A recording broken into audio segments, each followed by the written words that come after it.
Hi, welcome to Pennsylvania Newsmakers, and as always, thanks for watching. Well, we got a new initiative out of the libraries of the state, but first, voter ID, the Romney campaign in Pennsylvania, Bonusgate, and more. All of that following these words. This is Pennsylvania Newsmakers, a fast-paced, unrehearsed weekly discussion with and about the leaders who shape your world. And now, here's your host, Terry Madonna. Hi, well, welcome back. Well, I'll tell you, we got a ton of stuff to do, so let's get right to it. We've got this controversial voter ID bill that passed the legislature the past week. Governor Corbett has signed it. The Romney campaign, what will they do in the state of Pennsylvania? We have Pete DeCoursey to talk about that. But first, Brad Bumsted with the Pittsburgh Tribune Review.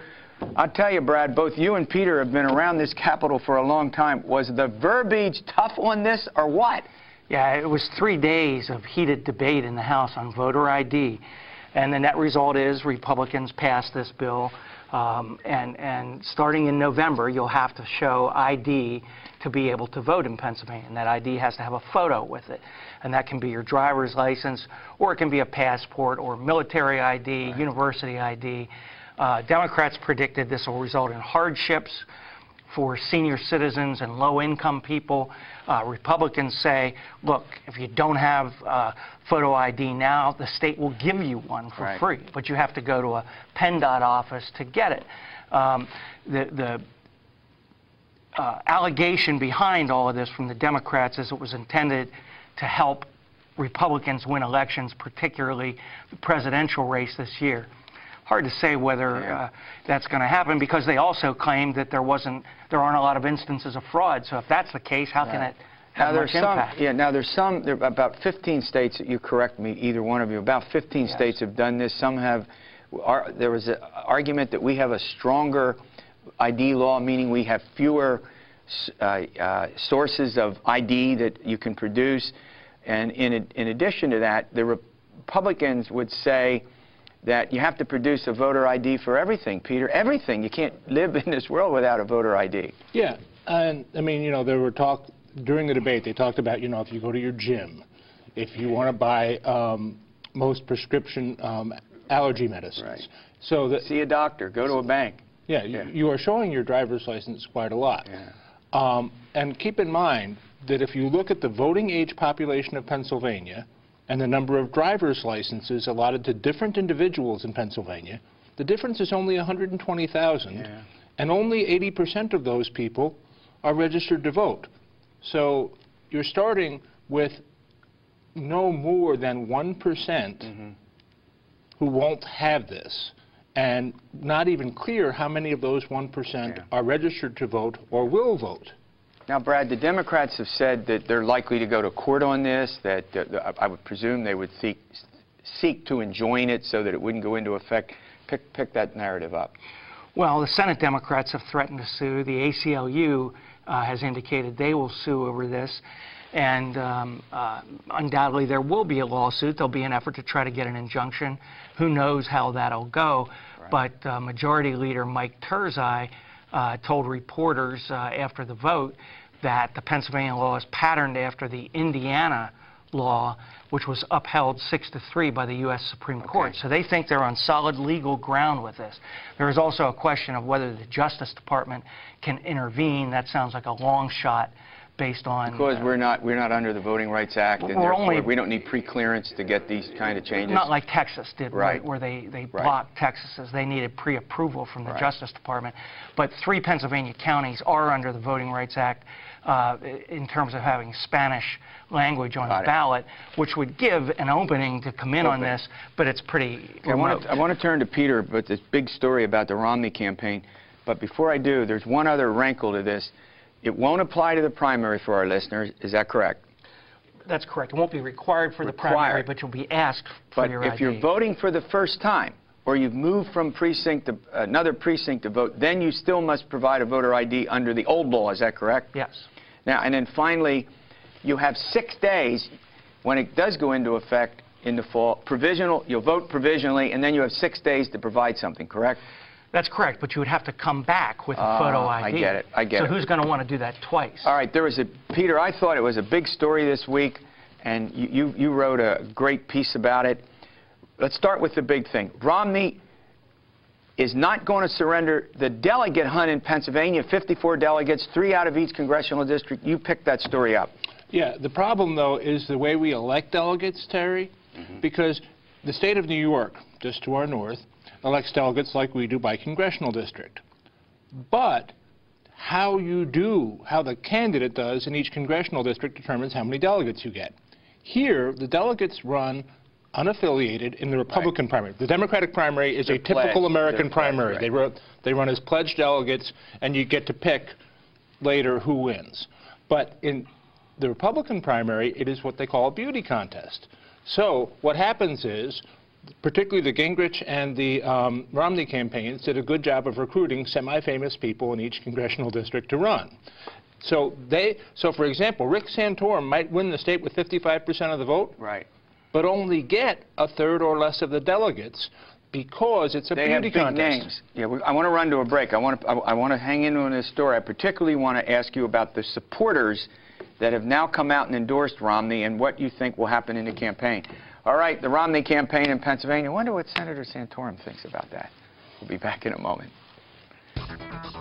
This broadcast of Pennsylvania Newsmakers is presented by the Pennsylvania Chamber of Business and Industry, the statewide voice of business, and by the Pennsylvania Cyber Charter School, bringing educational innovation and freedom to the children of Pennsylvania. This broadcast of Pennsylvania Newsmakers is brought to you by BetterSaferRoads.com. To voice your support for safer highways and less traffic congestion, visit BetterSaferRoads.com. And by the Pennsylvania Manufacturers Association. Business in Pennsylvania is our business. Hi, welcome back to Newsmakers. Well, we continue our discussion we're going to head to the Romney campaign and do something with Bonusgate. Joining me, also joining the panel, is Laura Olson with the Pittsburgh Post-Gazette. Laura, welcome. Thank you. We'll get to you in a moment. All right, Peter, these big endorsements come out of the, maybe not out of the blue, but certainly they're big, they're important. The Romney campaign has laid down a marker. Absolutely. I mean, the fact is, the folks who worked most closely in the Republican Party in the 90s and aughts with Rick Santorum are almost without exception endorsing Mitt Romney. Governor Tom Ridge, who was elected the same year as Santorum, 94. That's correct. Same campaign. And has worked with him as Department of Homeland Secretary and as governor. Right. First went for Huntsman, now is for Romney. I mean, Alan Novak, former chairman, state party chairman. State party chairman for Ridge and Santorum. Bob Asher, who has raised millions of dollars for Rick Santorum. The go-to money guy. In the Pennsylvania Republican Party. Yeah. And several, now the congressmen are mixed. I think it's like 4-3 or something. I mean, Rick has his congressman too. The ones who served when he was in the Senate, however, are for? Romney. All right. All the new guys are for Santorum.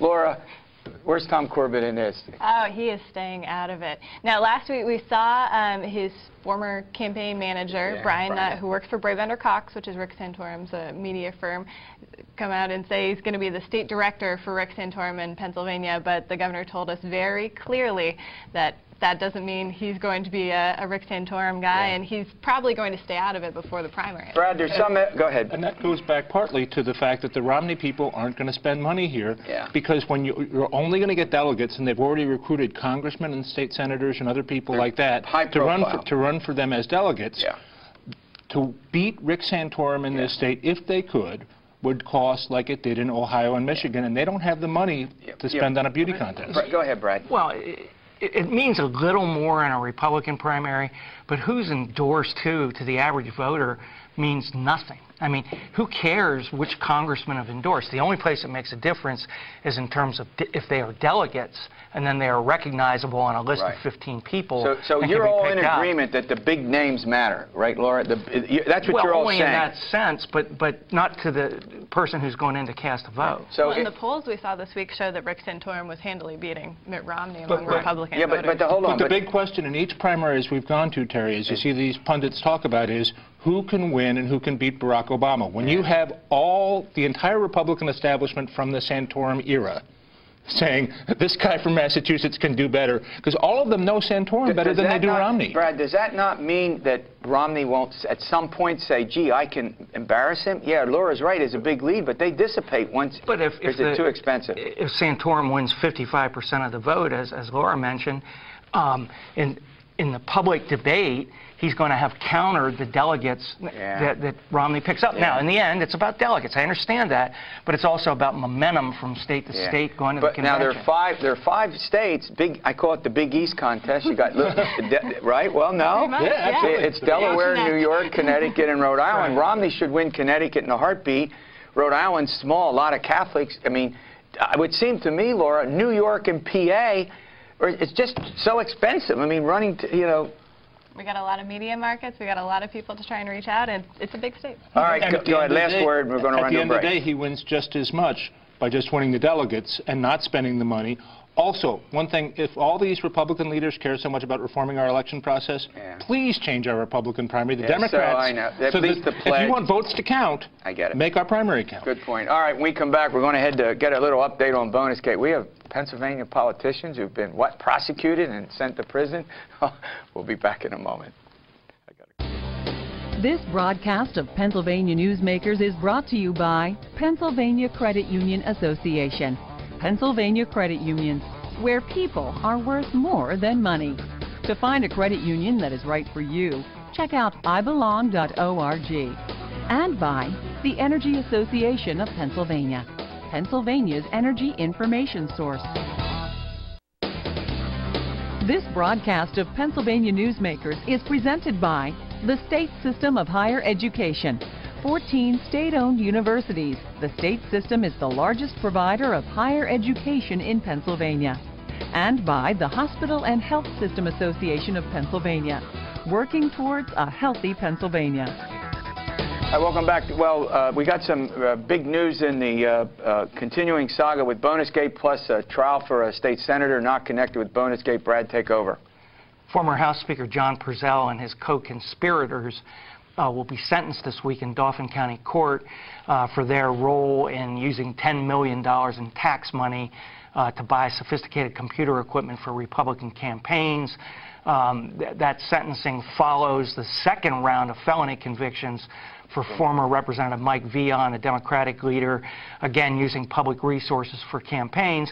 And that followed the conviction of former House Speaker Bill DeWeese on charges of using his staff essentially to campaign for him at taxpayers' expense. Laura, pick it up. Now, Bill DeWeese will be sentenced on April 24th, which your astute viewers will also note is the primary day. So he faced a little bit of a tussle over whether he should still be able to be on the ballot, because he will be Now, hold on. I want to interrupt you. I want you to explain this to our viewer. Has he resigned his seat? Bill DeWeese has been convicted. He doesn't have to give up his seat until he's actually... He's not been convicted yet. That's the tricky word. He's not convicted technically under the law until he's sentenced. Oh, he's sentenced on the 24th. All right. But a jury convicted him. Correct. He's kind of in a limbo period between his jury conviction and his sentencing legally, where he still can remain in his seat. We've seen him on the House floor and at some committee meetings. But on April 24th, he will be sentenced. At that point, he will have to resign his seat, or be expelled, lose his pension, or he won't have to resign his seat. If you remember, Representative Frank Serafini continued to serve after he was sentenced for, I think, about 2 months. Did they expel him? Did they expel him? Well, eventually he resigned. Of expulsion. Right. I mean, Laura's right. Once you are sentenced, then there's pressure. But the fact is, as Brad says, there is inconsistent application of when they say we're going to vote to expel you. Republicans expel him? Yes. Yeah. I mean, go ahead. He would have to resign or else face the threat. Okay. Although when Sam Smith does that, Brad and Laura are going to ask him, Speaker of the House, why didn't you do that with Serafini? You clung on to Serafini. So you guys are getting. Meanwhile, he's still on the ballot. Yeah. Okay. Hold on. I want to go. We're running out of time. I want to go to one thing. We've got State Senator Jane Orey. This is a trial way out in Allegheny County. So we have viewers out in Allegheny County. Laura, give us a quick... This is round 2 of Jane Norrie's trial, because the first State one, Senator. the evidence appeared to be altered, and the judge ordered that the trial had to start over again because this evidence that was submitted appeared to have a signature that was cut and paste from another document. So they've been the prosecution is saying that there were forgeries and they were playing around with these documents. And is that right, Brad? Right, and the prosecution was wrapping up this week, and the defense was getting underway. It looks like it'll last about another week or so out in Allegheny County before we hopefully find out one way or the other whether she's guilty or innocent. All right, one more to go in Bonusgate. 24 have been adjudicated in one form or another. One more to go, right? Former House member Steve Stetler over in New York. Any news about when that's likely to come to trial? I believe it's in May. In May, and then that will conclude.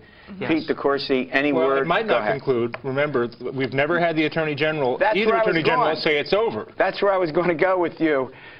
Nothing going on in the State Senate. It would conclude the current round of charges that are out there. But now I remember when I had Governor Corbett on this program, he's Attorney General, I said, General Corbett, where does this go? He said it's still under, when I asked him about the Senate, still under investigation. Is that what you hear? Yes. But no grand jury to your knowledge, either of you, the three of you? If you don't know, no one knows. And meanwhile, we have 3 candidates running for Attorney General to take over starting next year. That's correct. Will be a My guess is we've heard the last of legislative prosecutions from this round. I think, would it start in 2007? I think we've seen the charges they're going to bring out of that. All right, that's it. Look, when we come back, we're going to, how are we going to talk about library initiatives after this discussion? But seriously, we've got some important library initiatives coming that I think you'll want to know about. We'll be back in a moment. This broadcast of Pennsylvania Newsmakers is presented by Highmark Blue Shield, changing the way health plans work for business with a variety of plan options for employers and more choices for employees. Information is available at highmark.com. Have a greater hand in your company's health. And by the Pennsylvania Healthcare Association, the future of long-term care. Hi, welcome back. Well, it's time for our popular financial literacy update segment with Mike Wishnow. He's a senior VP at the Pennsylvania Credit Union Association, and joining me also is Paula Gilbert. She's the Director of Youth Services at the York County Library Systems. Michael, credit unions, libraries, explain this. To help bridge the gap? Hey, that's okay. That's okay. We like that. Yeah, the Pennsylvania Library Association is rolling out its PA Forward initiative, which is all about literacy, and there's several literacies. Paul will get into that. What got our attention and made us want to partner with the Library Association is they're giving a lot of focus to financial literacy. Right. And as you know from our show, overall literacy part approach. of one of several literacies, and as you know, that's something that we're extremely interested in. And okay, we're going to start. All right, Paul, look, are libraries under this initiative sort of changing their focus to get, you know, with changing times? Is that a good way to explain this? Well, what we're doing is we're rebranding ourselves, Terry. We're doing the things that we've always done, but we're packaging them in such a way that it helps people to realize we're there and we're ready to help people on all fronts to help their lives be more successful. And PA Forward is hoping to focus on the initiatives that are really important, and that's basic literacy, information literacy, civic and social literacy, health literacy, and of course financial literacy. So to put it another way, you've refocused what you already do in ways that sort of meet contemporary needs. Do I got that right? Absolutely. All right, well, let's talk about a few of them. You've got, I mean, basic literacy. There's two here that I see that you kind of traditionally have done, basic literacy and information literacy. Explain. Well, basic literacy is really helping people to get the skills that they need to get a job and be comfortable and get through their day-to-day lives. And information literacy is taking all the technology and helping people understand how to use those things. You know, a lot of people are not comfortable with all the Kindle and the Nook and all of the information online. So libraries are there to help them. Showing people how to use these? We are, Good and our for teens you. love it. Can I come over? You certainly can. I may need some help. Michael, I know he needs help. But those things are they've always been traditional library resources. But we've also done wonderful things from other aspects. In civic and social literacy, it connects with what we were talking about, what you were talking about on your show earlier, voter information, being responsible in your community, and then getting into health literacy, knowing how to ask the right questions about your health, knowing who to go to and where to find information. And the library is there to help you do that. And financial literacy is very important. What we're seeing is that children, teens, and adults don't know how to take care of their individual financial needs. And by partnering with people like Mike at the credit union, we can help people understand what's going on. Now, you have lots of information. Is this kind of a two-way street? Oh, absolutely. Talk about your role here. Well, our primary role is libraries are a valued institution in virtually every community in Pennsylvania. And we have credit unions in virtually every community in Pennsylvania. Our credit unions want to deliver financial education. Libraries are a great fit as far as a venue to deliver that financial information because libraries are a hub of the community. So we just saw it as a natural when we were approached by the Library Association to be a partner in this initiative, and we just think it's a win-win. Okay, so we've got these 5: basic literacy, information literacy, civic and social literacy, health literacy, and financial literacy. It's pretty much internal, but you also are looking outside, I probably wrongly put, the walls of the library into the larger community. Right. What we're doing is we're looking at partnering, just like with Mike and the credit unions, with other organizations that are looking to be forward-thinking and to utilize the library's capacities.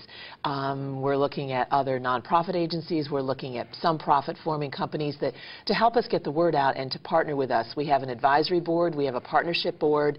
And we're working with folks to try and get the word out. And people like Mike with the credit union, they're helping us in very important areas. Financial literacy, we want the credit unions to come to libraries, do programs for the community so that people can find out more. Is part of this, I mean, look, you are, every time I read, I probably don't have this exactly correct, libraries seem to be a convenient target for budget cuts. I noticed they tried them in Philadelphia, and there was an outrage, and I think they ended up having to restore the money when Mayor Nutter tried that a couple of years ago. Are libraries under increasing, am I accurate about this? Yes. Financial, is this in part a way to build community relationships? Absolutely. Nothing wrong with that, by the way. Thank you very much. But no, I would think you should do that. PA Forward is an advocacy movement as well. It's designed to help local libraries attract the attention of their local officials and work it all the way up to the state level so that we can remind people that libraries are an integral part of what goes on in Pennsylvania and help to move that whole advocacy issue forward. We're looking at a budget cut again this year, and we're hoping to make that go away. Sure, yeah. So, well, I commend you, and you know, I'm obviously a professor for my entire life. Libraries, I've spent too much of my time in them at one point in my life. I will tell you that. I still love libraries, but quite frankly, good luck with what you're doing. All right, we'll see you next week for another edition of Pennsylvania Newsmakers, and as always, stay well.